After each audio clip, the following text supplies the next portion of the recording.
Welcome to the Rabia and Sana show. We're two desi girls reinventing cultural norms with love to make difficult conversations easier to help you take courageous steps faster. Whether you feel like a misfit now or have been breaking the standards, this podcast is for you, for the adults, the young. Come as you be and become your authentic self as you desire. Let's go reinvent some cultural norms together. Hello everyone, I am Rabia. I have been a rebel without a cause for most of my life until I discovered my purpose to empower women to empower themselves. And that led me down a rabbit hole to become a life coach from CTI Coactive Coaching. And today I'm a mind and life power coach who helps people break free of their limiting cultural beliefs to find the life they love and the love of their life. Hello everyone, I am Sana. I am from New Jersey, a Pakistani American. Professionally, I work in the clinical research field. And personally, I have always had this purpose of empowering women of South Asian culture to be able to live the life that they want to live and be true to themselves instead of what the culture expects them to be. And so here I am pursuing that purpose, and I am also studying to become a life coach. Let's get started. Hello everyone and welcome. Today, Sana and I are excited to be here because we've been talking about a topic called divide and conquer, or dividing and conquering in our relationships. And we were casually and candidly talking about it, and we thought, hey, this would make a great episode, so let's do it. And so here we are. Hey Sana, how you doing? Hi, Rabia. I am great. I can't wait to talk about this. I think this is something like that elephant that is always there in all of our relationships and desi relationships, but nobody talks about it. So I can't wait to dig into it. Yeah, and actually one of the reasons we're doing this today as well is because of something that happened, which I'm not ready to share the details about just yet because it's too fresh and I'm still going through it. But this particular event uncovered an elephant in the room for me. And also it reminded me of how many times this divide and conquering behavior has shown up in my relationships, in particularly with women. And you were saying this earlier as well. So let me understand what divide and conquer really means. Okay.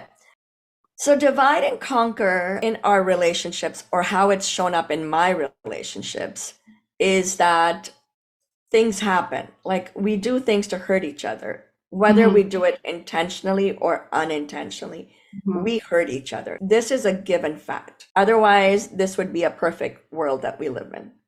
Yeah. This is a complicated one, but I'm going to do my best to explain it from my experience. Yeah. So something happened in my life that caused a relationship between me and someone to change dramatically in a very short period of time. Someone hurt me and I was very angry, very bitter, and this is a long time ago.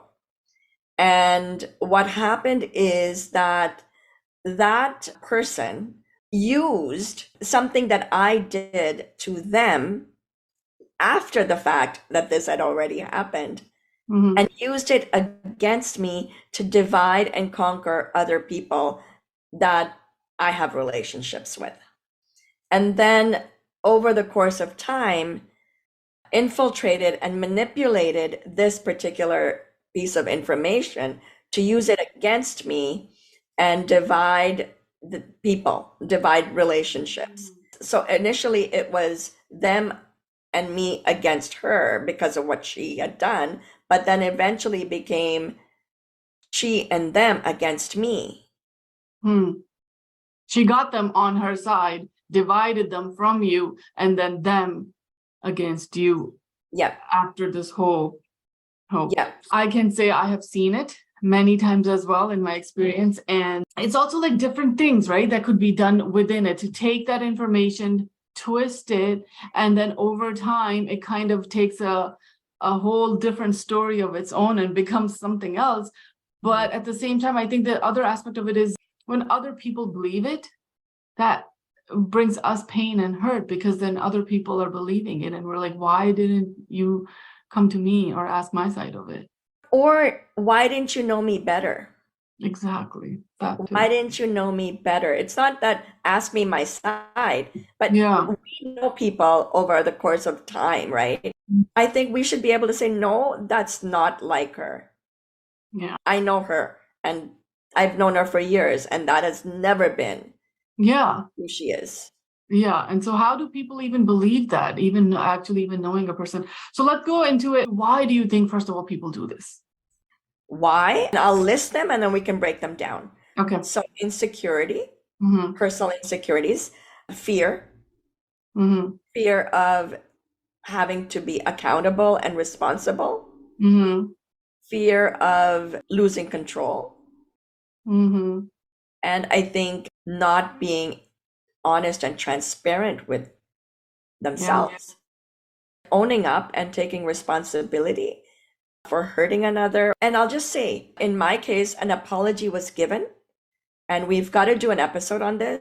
Sorry sometimes isn't enough. And there's a book by Gary Chapman, When Sorry Isn't Enough. It helped me really to understand, like he wrote about in the love language book, their apology languages as well. And some people think that just because they said sorry, that it's gone. Mm-hmm. Yeah. Sorry comes with a lot of responsibility, not just words, and forgiving and forgetting doesn't always happen. Yeah. It seems like this fake sorry, dry sorry, where just there's no actions within. And so it's like, did they actually even mean it? You know, it was like not true. So for me, a sorry has to come with restitution. Mm-hmm. And restitution means that I did this, I'm sorry that I hurt you. Because we say sorry for ourselves. We don't say sorry to apologize to another. Our sorries are usually, I'm out. I've done my part. I said sorry and that's it. Whereas sorry is actually to let the other person know that you want to restore that relationship. You want to build that relationship after the case of hurting. And so Yeah. for me, restitution is important. And what restitution means to me is saying, okay, this is what I did to hurt you. I Mm-hmm. take ownership of it. So I need to hear someone tell me what they did to me that Mm-hmm. caused my hurt. Number two is, how can I make it better? What do you need from me for me to restore my relationship with you? And number three is accountability. Then show me what you said you'd do. So it's three parts for me, how to rebuild a relationship. Sometimes sorry just isn't enough. Mm-hmm. Yeah. I think every time it shouldn't be enough, because what did it mean to you? Like you're saying, all those aspects of it. What was it that you're sorry for? What are you going to do better from it? And what did you cause happen in the other person by doing that? And because when we do this part, then Mm-hmm. that the divide and conquer will end. It will not be about separating people. It will be about uniting people, right? And it'll be about saying, I did something wrong. I'm human. I was weak. I was scared. I didn't know what to do. And I did something. And I'm guilty of this. Let me just say, Yeah. when I didn't know better, I couldn't do better. We talk about this in every episode, Sana. Mm-hmm. Some of these normalized behaviors Mm-hmm. are manipulative, Yeah. are hurtful, and are accepted because everyone does it. This is how you do things. And there, I'll just add one more thing. We have an operating system in our mind. It's it's revenge seeking. I'll show you. You did this to me. Let me show you what I can do to you. And they're Yeah. not conscious sometimes. And so in these situations that I've gone through, I don't know if these people have this insight and awareness that they're always justifying and making excuses for themselves without ever taking responsibility and ownership of what they did to impact me. And I wrote a blog, and I'm going to put these on our website at some point when we get around to it, where I Yeah. started saying that you do something to hurt me, which causes me to do other things to hurt you and other people, because hurt people hurt people. And then I'm held responsible for everything I've done and been held to be accountable for them. But the original reason that caused that whole trickle down effect, no responsibility. Mm. And this hasn't happened once in my life. This has happened actually 2 times in my life. Yeah. I think, Rabia, because I think they don't even know that accountability piece wasn't there. You know, they didn't hold themselves accountable that we did this wrong. So that's why there's no responsibility, because that sorry was just a fake sorry. It didn't come with the responsibility aspect. So I wanted to go back to when we were saying, and like you were just kind of going into that now when we said insecurity, like why do people do this? And you said it's unconscious, but it was like also how I think sometimes there's this jealousy factor too, right? I think that goes with insecurity, where Yes. they just don't want to see the other person doing better. And I don't know if it's unconscious or not, but it definitely is a sort of a manipulation to pull that down and up yourself from that and do a divide and conquering technique. Yeah. And I don't think we're aware that we're jealous. Mm. Most people deny jealousy. See, and I think it's not their fault, because there have been certain behaviors, certain emotions that have been taught to us as being bad. Yeah. Jealousy is bad. Anger is bad. And so rather than acknowledging the emotion that we're experiencing, we are denying it. Mm. And in denial of these emotions is where the problem happens, because we're suppressing these emotions. We know they're there. We don't label them. We don't account for them. We don't acknowledge them. How can we take responsibility for something we don't acknowledge? Yeah. But then they eat away at us. Mm-hmm. They eat away at us. And every time that person that you have these emotions towards, they come out. And I want to add one more word: scapegoating. Mm. Scapegoating is when you take one person in a family, in a culture, in a society, in anything, and you make them the reason for all your problems. Mm-hmm. I was the scapegoat. Mm. And there's another one, golden child, which is they can do no wrong. Yeah. Even when they are wrong, there'll be a justifying reason for their wrong. But the scapegoat can't get away with anything.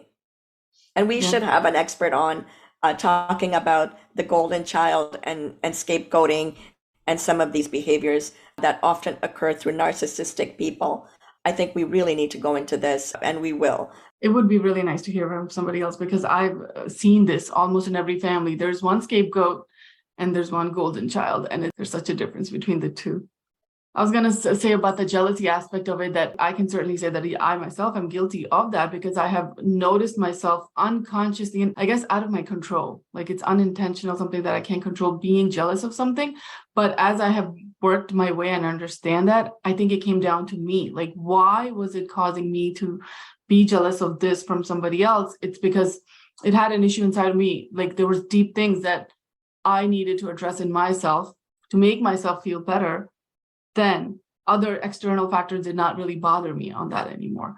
So can you explain that a little bit? Because like I heard you, but I want to get to know what you're saying. Okay, I'm going to try again.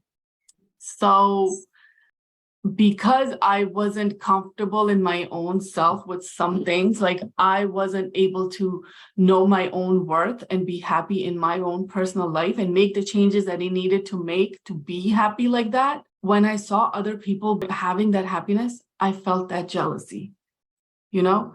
And when I was able to make those changes and do those different things that I wanted to do, I no longer was jealous of that anymore.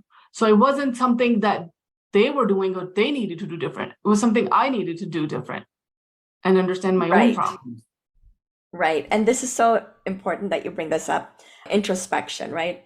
We Right. start looking within and start connecting with ourselves in a way that we haven't done before, acknowledging the things we haven't acknowledged before, Mm-hmm. finding awareness for things that we didn't previously have awareness for. So it's about finding something new within ourselves, right? That may be the cause of why we're experiencing certain emotions. In this case, what we're talking about is jealousy. And so what I started doing was I started putting on these hats Mm-hmm. for a week at a time. And I would say, am I jealous? Mm-hmm. And in the beginning, I would say, no, I'm not jealous. In the beginning. Mm-hmm. And then I just decided, instead of denying myself and making myself feel like jealousy is bad because I've been conditioned to believe it, I said, you know what? I am jealous. Mm-hmm. Okay, so that's number one. Label what you're feeling. I am jealous. Yeah. And or even if you don't believe it, put it on. Okay. Even if you don't believe it, put it on. Mm-hmm. Because there might just be 1 or 2% of this jealousy that's causing a lot of problem. You may not be majority jealous. It can be very microscopic, but it's there. And Mm-hmm. it has an impact because negative emotions or these, and I will say that they're negative emotions because they cause damage if you don't acknowledge them. Uh-huh. So in that respect, they are negative. And so I started wearing this jealous hat. And I said, where am I jealous? Mm-hmm. So I started writing down the 3 things that made me jealous. And then I said, what's missing for me? Mm-hmm. And then I started looking at the hole in myself, the what was missing. And I said, I will take care of you now. And I'm going to make sure that that hole that you have, and I'm talking to myself as if I'm another person, like I would Mm-hmm. talk to my best friend, Mm-hmm. right? I will look at that now and heal it. And I can spend time healing that. And when the healing happened, the jealousy went away. The void was gone. Mm-hmm. Here's possibly a solution is that we can change when someone shows us what we want. Mm-hmm. We can change. So we want something someone else has. Why aren't we happy for them? Yeah. Rather than become jealous of them, Yeah. right? And that's the healing. Mm-hmm. And when we heal, we can change that person that caused us pain and thank them for showing us what we needed to heal Mm-hmm. Instead of being jealous. instead of being jealous. That's really, really profound. And that explained hurt people, you know? It's like that inner problems we have and we hurt people, but we think that it will actually solve that feelings that we're feeling, right? That issue, but it doesn't. It never does. No, it's selfish. Yeah. It's self-serving. So Mm-hmm. anytime I do anything that is manipulative, that is a divide and conquer tactic. It's a war tactic. So we have to decide, do we want to be in war with people all the time, or do Mm-hmm. we want to find peace? And finding peace requires us to take ownership, to take responsibility. Finding peace also requires us not to want to be right. Mm-hmm. Because we don't want to be happy, we want to be right. I did this for years. I made my ex-husband wrong. I made other family members wrong. I made them wrong for taking me away from something when the only reason they were taking me away from something was I didn't have the strength and courage to say, no, you can't do it. Yeah. So I stopped wanting to be right because it gave me an out. See, we like being victims. Yeah. I used to love being a victim. That prolonged how long I stayed a victim. And, people always say to me, but you did that. Mm-hmm. You did that too. You did that. And they take you back years and say, you did that too. And I said, I'm not doing it now. I can't go back and change what I did 30 years ago, 50 years ago. But once I have the ability and knowledge, see, you have to stop being the narcissist if Yeah. you want the narcissism to end. And we all do it. Yeah. I've done it. Yeah. I certainly have done it as well. And I think I still struggle with it. And I'm trying to be like more aware of my behavior where I see these feelings come up and things that I do. And it's sort of like what I'm struggling with is when I want to make my point clear, I just want other people to understand even or be open to listening. And it's hard to talk to the people who are just so like, no, I'm right, and you're wrong, who are not even open to listening to it. But now I'm even coming with my piece to that if nobody wants to hear it, I cannot force them to hear it. Like it's okay to not even get that hearing back. And it's okay for not even getting people to say, yes, you were right. But then, we always want to be right because that gives us that dopamine rush or that reward feeling that, yes, I was right, like that whole It's loop that we have. ego. It's not a dopamine rush, in my opinion. I think it's ego and power and control. And then you're right, because when we are in our ego and power and control, we get our dopamine rush. But to break down how that dopamine rush comes from, and I'm not an expert on this, I'm talking from my experience and what I've learned as a coach. So we get these highs. We think we're better, like arrogance. Yeah. It's arrogance. Yeah, totally. And a lot of this shows up in nonverbal ways. Mm-hmm. So when people have a difference with you, for me, I become quiet. I become distant. Mm-hmm. Now, stonewalling, another term, I think that we stonewall people, which is we go silent on them, the silent treatment. And in relationships that you want to restore, it takes courage to say that I'm hurt and I need time to think about this and to resolve this inside me. I'm not giving you the silent treatment. I'm just taking the time to work through this. And that changes an abusive behavior to a healthy behavior. Because the piece that created that is the communication. And that changes, I'm dealing with the elephant in the room. To, I hate you still, and I'm working through this. And honestly, I'm going through both. That I still am angry and I'm still wanting to restore. And I'm right now in this situation, I'm at both places. Okay. And so the anger is inner. That I need to heal this. So that's the recognition that there is something that I need to heal on the inside. And the restoration is, but this is what I want. This is where I want to be. See, we have to decide where we want to be and then allow ourselves to get there. Go through that due process.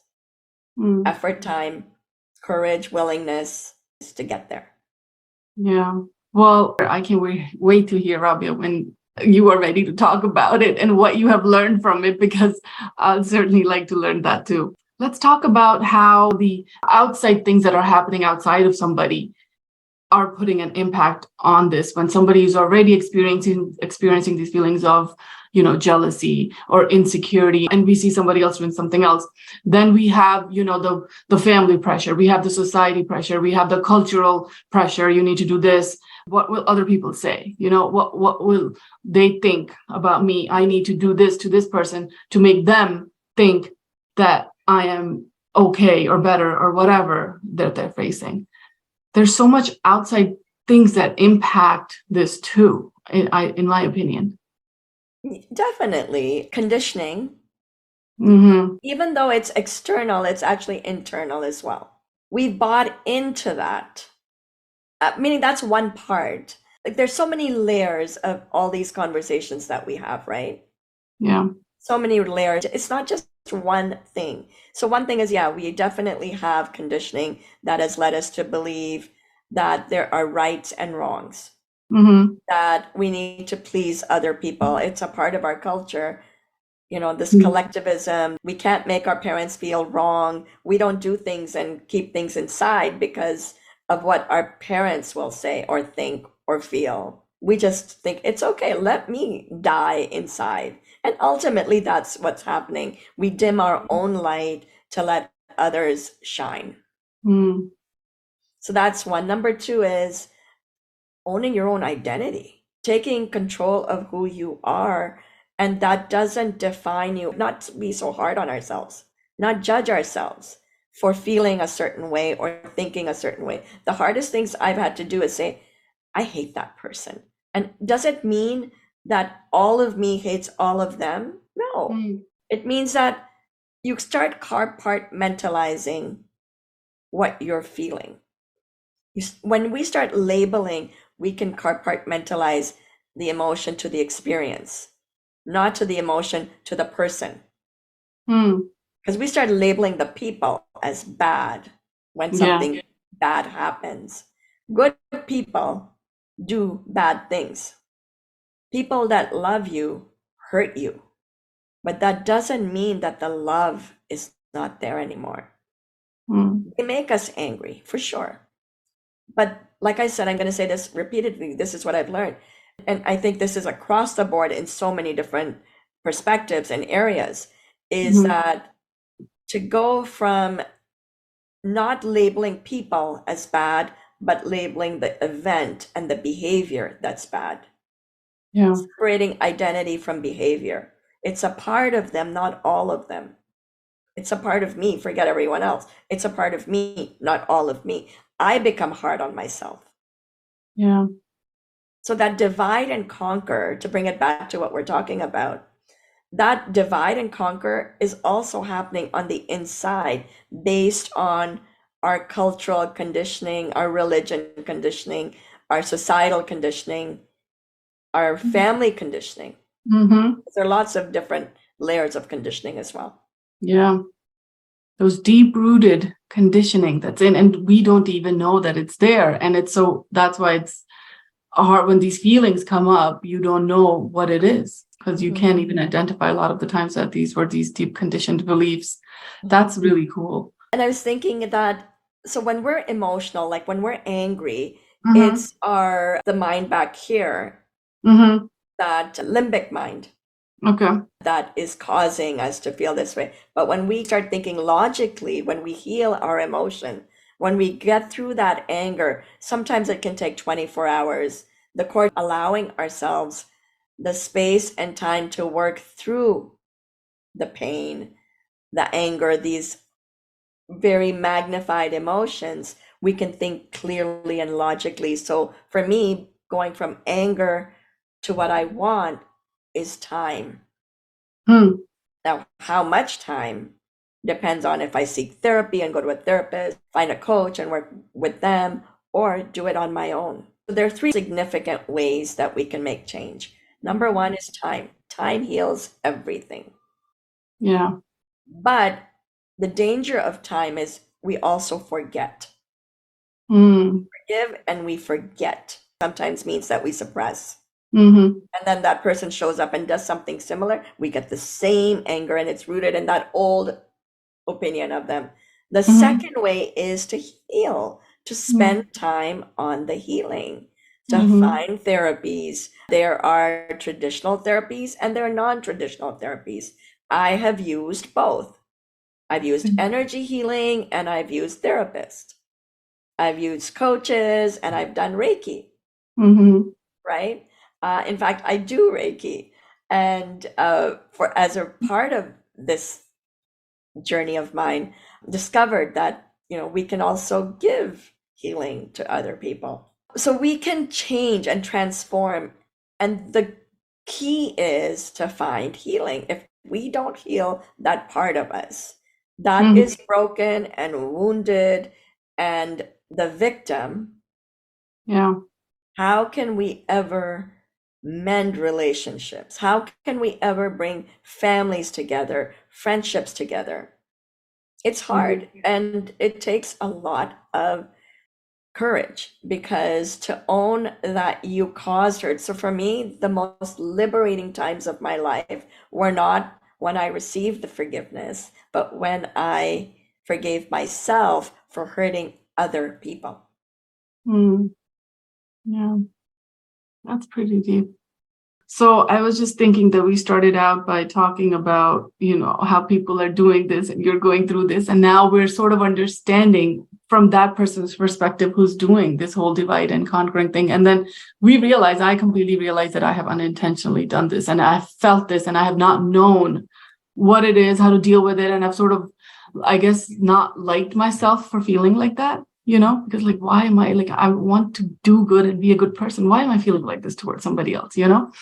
So I love that it comes down to the healing, your own internal healing that you need to do to be in that completeness with yourself, and that happy place in your own self. Yeah.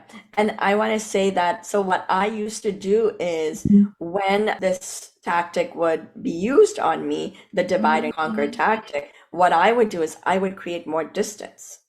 I don't need them. Yeah. To hell with them. Yeah. I don't need them. So what I would do is instead of moving towards my healing, I was creating a space between or a gap between me and my healing and what I really wanted. Yeah. And so, like I was saying, that one aspect is working with time, the second aspect is finding healing, and the third is just deciding, transcending to your healing. Yeah. Just deciding it's not worth it anymore. That I'm no longer that person anymore. And this is something that came up for me a few weeks ago, and I wrote it down. It's so funny how the events in my life are foreshadowed by a thought.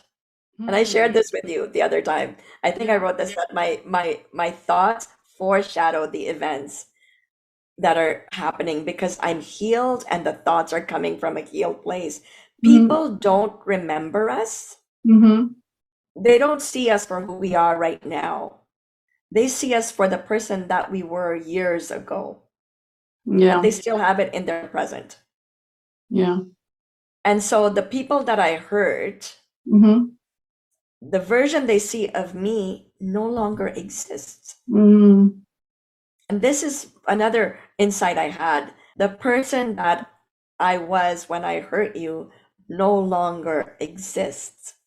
So when they tell me that you did this years ago, I don't even know who that person is anymore. Yeah. Because I found my own healing. But do you think we should go back and be accountable and responsible for the hurt that we've caused in the past? Absolutely. Yeah. So now that I have this awareness and knowledge and information, I must use it. So you were saying that you want to be understood. So the people that I've hurt also want that. Hurting happens both ways, right? We have to be ready to give what we want from others. In some cases, I can say, you're right. This happened because I remember it. I have a memory of it. But I've been accused of things I have zero memory of, or intention, or even thought of. And someone remembers an episode in their life and has labeled it and given me that scapegoating, given me the responsibility for them feeling that way without it being rooted in fact or actual evidence. And I was so disconnected from this piece of information. I was so confused. But what I did take responsibility for it is if I did that, it's totally unacceptable and wrong. I can't justify that. And I'm sorry, that's how you felt. You agreed to what the problem was, what they're. It's not my reality or truth. I actually felt gaslit. I actually felt that this was a manipulative situation where you're manipulating a situation for self-benefit. Yeah, it's one of the issues why they do it. And I can relate to this because I can go back 30 years, 40 years when I use these tactics. Mm. I can actually identify because I was so weak and so unaware, so wounded, that rather than looking within and taking responsibility, I prolonged the conflicts in my life by holding on to that emotion, by holding on to that experience, and by traveling with the elephant in the room. In every room I went into, there were elephants in the room. And if there's anybody with elephants in their rooms, anybody, Hmm. look within, get honest, heal, and then have the conversation. Yeah. Don't have the conversation that will create the conflict and make the conflict bigger. I'm ready to address all the elephants in my house. It's not just a room, it's a house. So I'm actually making this public declaration here on Hmm. this podcast. If there's anyone who has an issue with me and is listening, come forward. Let's talk about it. I'm ready to hear how bad I was, how nasty I was, how I hurt you, Yeah. because I'm ready to take ownership and have that conversation. Yeah. A lot of the times, the elephants in the room are one sided. Yeah. They are a fantasy story that we have made ourselves to believe as the truth, not my truth. Yeah. There's the truth and there's my truth. And your truth is not always the truth. And you know that they say that, what's that quote? There's the truth and there is my truth, and the real truth is somewhere in the middle. Yeah. That's so true. It's like we will see what we want to see, and we will ignore the things sometimes that are even there. And then we make up our own story from it too. And you're going to keep on thinking about it, having grudges with somebody and messing up the relationships. And I think we need to go deeper into this, maybe in another episode, Rabia, where why do desis not talk about the elephants in the room? We as desis have so many elephants in our daily lives, within the family relationships, within parents and the kids, husband and the wife, in-laws, you know, and we don't talk about them. It's like, put it away because, nobody wants to be uncomfortable. Let's not Yep. go there. Well, I think we don't know how to communicate our uncomfortable Mm. emotions. Ah, that's what it is. It's really hard to deal with those uncomfortable emotions because, We haven't been encouraged to acknowledge our uncomfortable emotions, because anytime we complain, it's like, what are you complaining about? And I think the positive era that we've been living in, everything has to be positive, everything has to be perfect. I think there's a neglect, there's a dismissal of the human experience. And it's called spiritual bypassing, emotional bypassing, toxic positivity, that we just want to feel good. yeah, We just want everything to be perfect. We don't want to talk about problems. It makes me feel uncomfortable. So let's not talk about it. yeah. And Because that's where the elephant in the rooms are. yeah, they're all there. And because as you're saying, I'm inviting people to talk about the elephants in the room. I'm thinking I'd like to talk about the elephants with my relationships that I'm facing. But I feel like if I bring it up, they will think that I'm weird. They will think, why is she talking about this? This is not something that we want to talk about. Let me just tell you, there's never a right time. No one is going to say, yes, I want to talk about it, Oh, okay. unless they're there with you in their personal growth, Yeah. in their healing process, in their journey within themselves. So here's another thing. As long as you're thinking about, I want this, I want this, I like this, I don't like this. If you're coming strictly from I, you're still healing. Mm. And you need a lot more healing. Okay. But if you're ready to say, I want this because I'm ready to take ownership of what I've done to cause the hurt, and I'm willing to talk about it and hear someone to understand them. Because for every person we believe has hurt us, we have hurt them.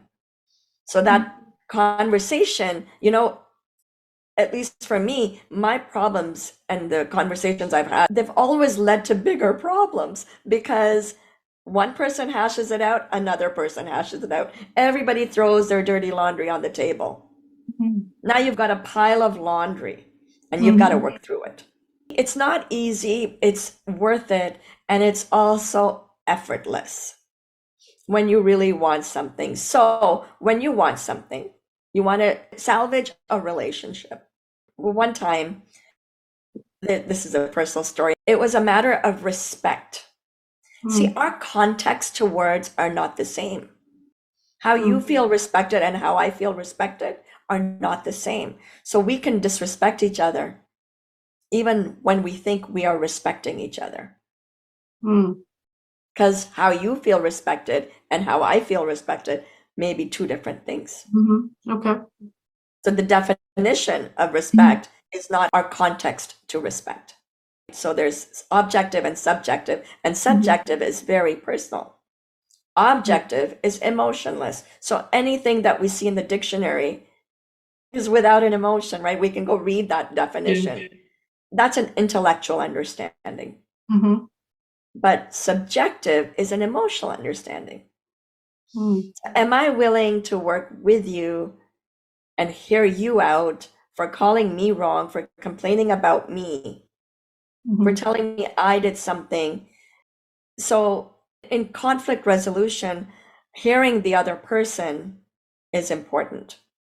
But also, I think one thing that should be always as a starting point is determine what you want from that relationship. I'm having this conversation with you today is because I really want us to continue our friendship. And so my end goal for having this conversation with you is Mhm. because if we don't talk about that, I don't want us to repeat things that hurt each other over the years. Yeah. And so that's beginning with the end in mind, Stephen Covey. And I love, that theory because the reason I'm going to complain today is because I want you to know a grievance I have with you, Yeah. or I want you to know that you hurt me, but I don't want to define you by this hurt. I don't want to label you as a bad person. I know that you meant well, but it really hurt me. So can we speak about this? Yeah. Like you're saying, because that relationship is important to us, we want to salvage it. And that's why we are doing this whole thing, being uncomfortable. It's because we want to save it. Exactly. And so the emotions that come up are internal. Mm. The uncomfortable emotions are internal. We know that when we bring them up, it's going to make someone else uncomfortable too. So we don't do it. Mhm. So, like I was saying, this way of acknowledging what you want, beginning with the end in mind, then being willing to listen to what someone has to say, then taking responsibility for your part. Both parties need to do this, not one sided. Yeah. Both parties resolve conflict. Both parties need to take responsibility, not one side. One person cannot do all the work. People need to be met somewhere. Like I said, I wrote about my Mhm. life matters. Why do I always have to take responsibility and accountability for everything? Why do I always have to be the one to say sorry when other people have also hurt me and I haven't heard that in return? That's because they don't know. I don't believe that they don't know. I think that's a cop out. I think the reason they don't do it is because it takes courage. You've got to overcome your pride and ego. Mm. And overcoming pride and ego means that you've got to get comfortable with the uncomfortable. Mm. Admitting to hurting someone is not easy. It's not Yeah. someone anyone wants to do. It's a must do. Yeah. And even that listening part where we listen to the other person say something about it, it's when you listen to, it's kind of like a critique, right? You did this to me. And we would go in that defensive mode that, no, I didn't. This is not what I was saying. So then we Exactly. lose that listening aspect of it. Exactly. Now you're in defense. Yeah. And that listening aspect means active listening, not Hmm. personal listening. See, there are three levels of listening as well. The first one is defense, right? It's opinion. It's, I don't believe you. Hmm. I didn't do that. And now I'm going to sort of, even body language comes in. You become this defensiveness. You Yeah. push push back. Yeah. That's the nonverbal communication. So it's about saying, okay, I'm listening to your grievance. I am not going to take things personally. The 4 agreements: do not take anything personally. Because if you're not going to listen correctly and you're going to take it so personally, that discussing elephant in the room is going to turn into a bigger elephant. You start off with one problem and you get 50 years of problems. Yeah. And every fight has always been like this, is because no one has dealt with them. No one has forgiven. They might have forgiven, but they didn't forget. And if any of your past problems are coming up in your present and you said you forgave them, it's not true. You've been lying to yourself. If the past comes up in your present, there is healing to be done. And that healing is not the responsibility of the person who caused it. Mm-hmm. You can't scapegoat that person to come and solve your problems, and you can't cut them out of your life, because either way, that problem will manifest in your life, and actually it will infiltrate your life because that problem will grow. We cut people out of our lives, this is what I've learned, to replace them with another person who does the same thing. We don't cut people out of our lives. We have placeholders for behaviors. When we cut one person out, we actually bring another person in who has the same behavior, because we attract the same types of people. We like the same things. So we re-invite another person in who will do the exact same thing. Yeah. We have placeholders for behaviors. So there will be someone who will be here for X behavior. There'll be someone who will be here for a Y behavior. There will always be someone who is coming into our lives with a particular type of behavior. Toxic, healthy, selfish, selfless. I want to control them. They want to control me. It's always a matter of control that partings happen. So if you don't want 50 years of, or 20 years or 30s, however old anyone is, that many years of problems coming up, first deal with it within yourself. Reconciling it within ourselves is so important. Yeah. Not ignoring, not pretending it's not there. That is not an option.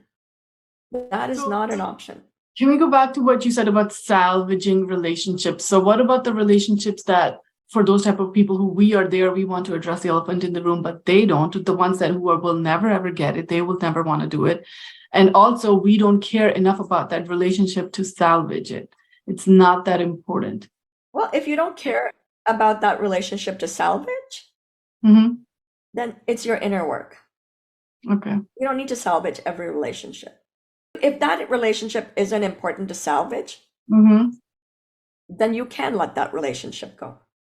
Okay. But if they want to salvage it, are you willing to work with them? Right. Okay. It's not just, I want you back, or it's not just words. There has to be substance. Yeah. There has to be substance. We had these good times together. Are we saying it quits because of something I did? What did I do that hurt you so much? I am willing to work through this with you. Yeah. I'm willing to listen to you. So that's the kind of person you want to work through things with. Yeah. But if someone's saying, oh, if someone says you did this and you did that, and it's always this ping pong game that you've got going on back and forth, are we going to get anywhere? No. They're just looking to be right. They're not looking to actually address the issue. And sometimes both people are looking to be right. Yeah. That's why the headbutting happens. Yeah. There's no real listening happening. Yeah. I was going to say for the other part that, what about the relationships that do matter to you, but there is no way that the other person will actually come to this listening aspect and actually try to address it? That's an assumption that they will never have that listening. Oh. Number one. Okay. That's a judgment of them where they are right now, not their potential or where they can be. Number two, do they know you want this? Have you ever expressed that this is what you want? No. Right? So number two, let them know what you want. Give them the space to meet you somewhere. We don't express ourselves thinking that they will never understand, Yeah. that they can never change. So there's a fixed mindset and a growth mindset. When we have a growth mindset, we shouldn't be limiting people to a fixed mindset, Yeah. giving them the same potential, because every human being has that potential. Now, whether they choose it or not is up to them. So creating the space is important, but then also giving them the time that they need to meet you somewhere, to have that dialogue, to have that discussion, so that they can have active listening. So maybe then when we express ourselves, the healing begins for them. So when we complain, the healing begins for us. If we go into what we're complaining about to seek healing, or do we just want to constantly complain? Yeah. Yeah. And I'm thinking I can say, I'm here, I'm ready to talk about it whenever you are. So give them that time and that space whenever they come, so they know that I'm ready.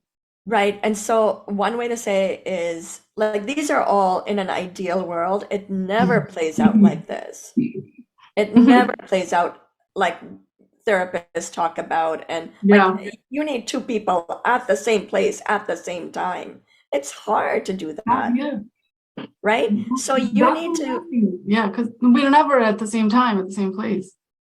right? Because our experience of life, our Yeah. reasons for doing things are so different. So it's really to say that like I said before, we acknowledge why we want this.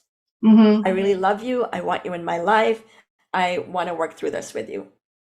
I know I'm not perfect either. And I know I might have hurt you as well, but I don't know if I have. But it shows up in our when we're together.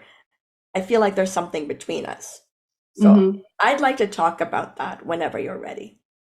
Maybe we both need time to heal and understand what that is. Do you want the same? Right? It's so ultimately it's communication. So I had an event, right? And so the first part, realistic now, right? Realistic. There will be an argument. Like, unless you start off with the beginning with the end in mind. Say that I don't want an argument today. I would love for us just to listen to each other and bring everything out to the open. I can't stand the elephant in the room. So it didn't happen that way for me. You've got to be prepared for this to happen if you want to resolve your issues. If you don't want the elephant in the room anymore between two people, and it's energetic, and people think that nothing is showing up, everything shows up. 90%, if not 98% of communication is nonverbal. So that means energetic, body language, facial expressions. Like, I do this a lot when I'm angry. I poke my finger. I don't even realize I'm doing it. But I've noticed that the people who call me out on it do it themselves. Oh, yeah. So I'm just saying, as a coach, I'm not perfect. I'm never going to be perfect. I never want to show up as a coach in my real life because it will never give me the opportunity to become a better version of myself. So what I show up as right now is who I am right now. I need healing. I need work. Every event in our lives gives us the opportunity to bridge that gap. Wow, this was really, really insightful for me, Rabia. I think that this divide and conquer stuff is so common. Like we said, the female relationships. And I've seen families where we don't talk to our family members like generations, you know. For my father's side of the cousins, the siblings had some kind of a conflict and we haven't talked to them in so long. And it's these type of divide and conquer type of things that have happened. Like, you know, she did this to me and I will never. And like, this has ruined relationships and people have died, you know, we've never addressed them. Right. And that's so sad. You know, we have so many reasons for doing this podcast. We say it in every episode, I think. Yeah. This is one of the reasons we're doing it.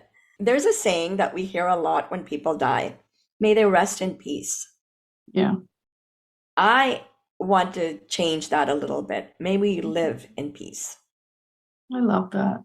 That's so true. I want us to live in peace and creating harmony on the inside through healing will give us an opportunity to heal our relationships, to stop behaviors that have been normalized, such as this divide and conquer today, or backbiting, which we're going to go into, and gossip, and all these other things that we do naturally, daily, casually, without realizing the impact and the gravity of it.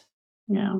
And as I'm getting older, each day more I have as this blessing and gift.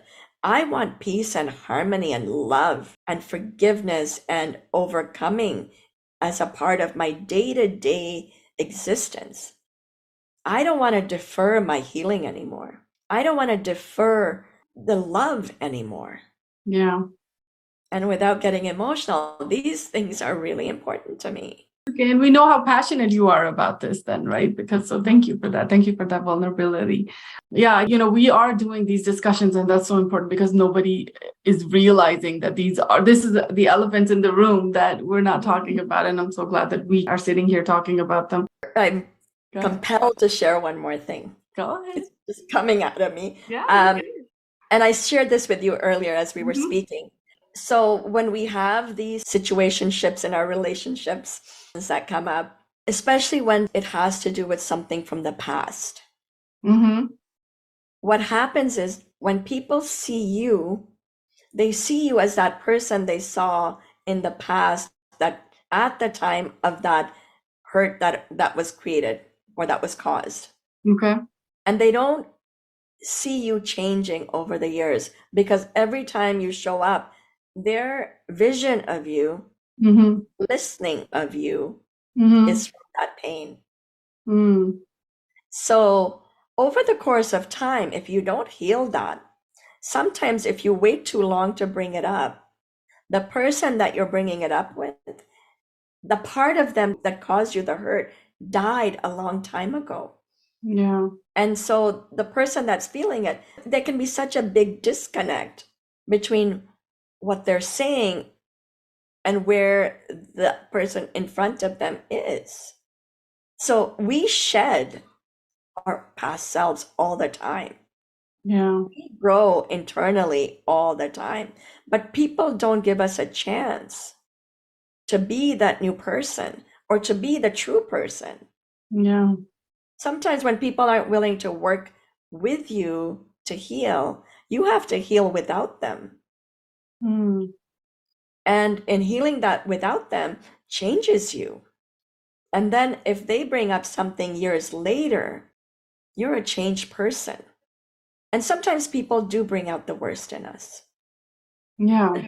And that is also true because they don't allow us to be the best in us. Yeah. Because they're speaking from something that is poking at them, something that's pinching them.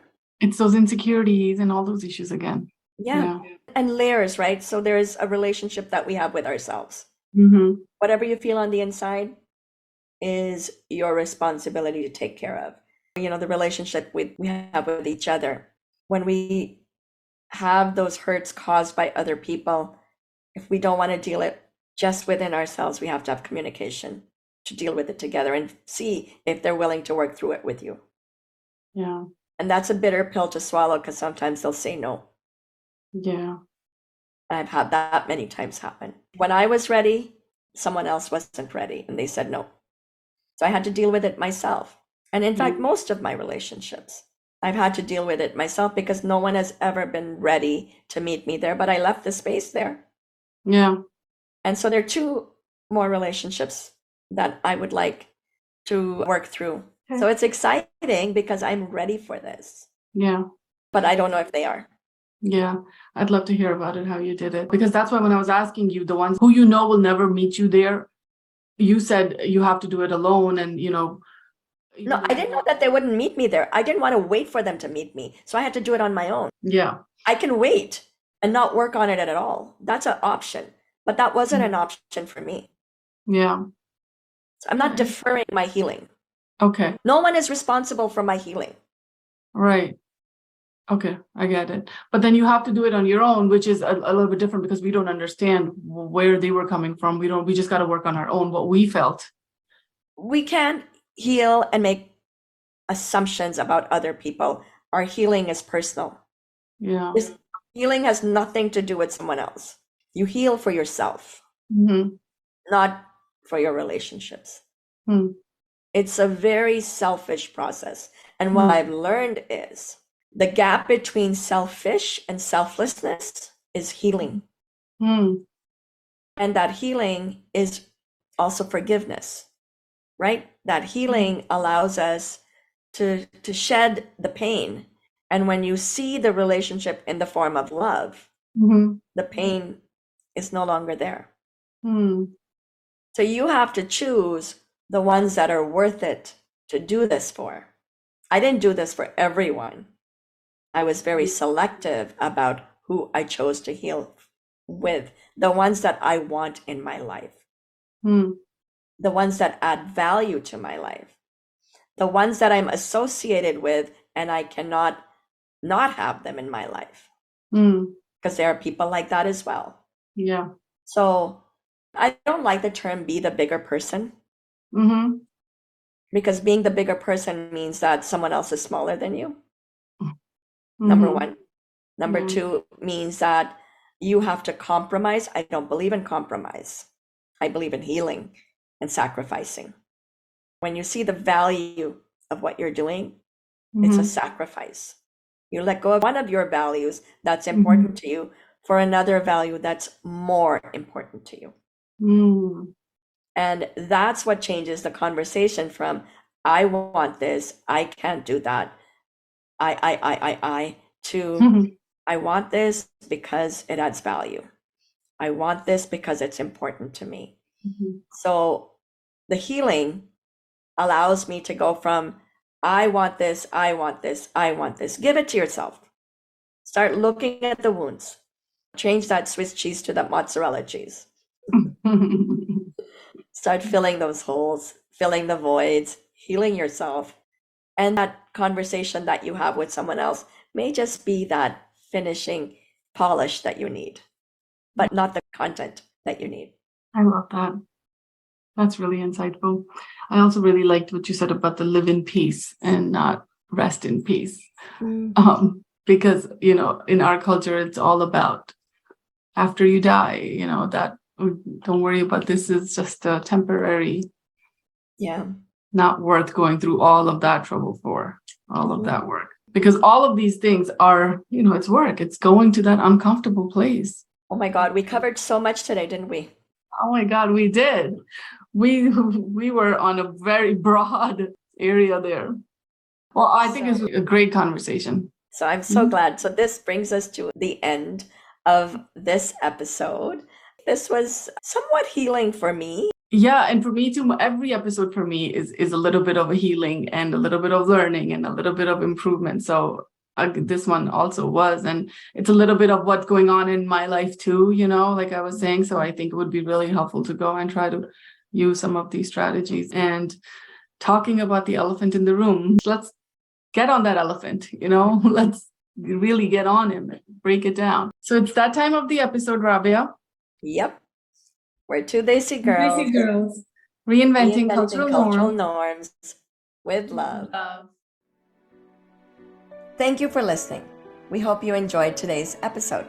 Please rate, subscribe, and review wherever you listen to podcasts, and follow the Rabia and Sana Show on social medias. Remember, you can watch the video version on YouTube, and don't forget to share, like, and subscribe. If you want life coaching services, or you are reinventing cultural norms for yourself and think you would be a great guest and want to be on our show, please email contact@therabiaandsanashow.com. And be sure to check out our next episode. See you next time. See you next time.